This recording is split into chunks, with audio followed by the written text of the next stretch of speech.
లైలా తన లుక్తో అభిమానుల గుండెల్లో హీట్ పెంచేసింది.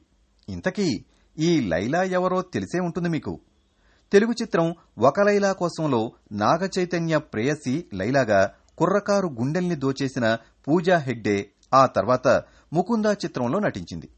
హిందీలో తొలి చిత్రం మొహంజదారో విడుదల కాకముందే తాజాగా ఆ చిత్రంలోని లుక్తో బాలీవుడ్ను తన వైపు తిప్పుకుంటుంది.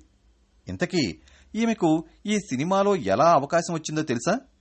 ఒకే ఒక్క యాడ్తోనే ఆమె ఈ బంపర్ ఆఫర్ కొట్టేసింది.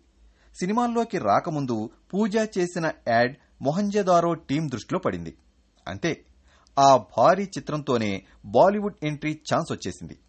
హృతిక్ రోషన్ హీరోగా నటిస్తున్న ఈ చిత్రంలోని ఆయన లుక్ ప్రేక్షకులను ఆకట్టుకుంటోంది. హృతిక్ ప్రేయసి చానీగా పూజ ఇందులో నటిస్తోంది. తాజాగా విడుదల చేసిన చానీ లుక్ సోషల్ మీడియాలో చక్కర్లు కొడుతోంది.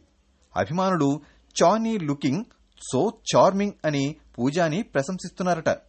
ఈ చిత్రాన్ని ఆగస్టు 12న విడుదల చేయాలి అనుకుంటున్నారు. మరిన్ని ఇంట్రెస్టింగ్ ఫిల్మ్ అప్డేట్స్ కోసం AndraPulse.com కి సబ్స్క్రైబ్ అవ్వండి.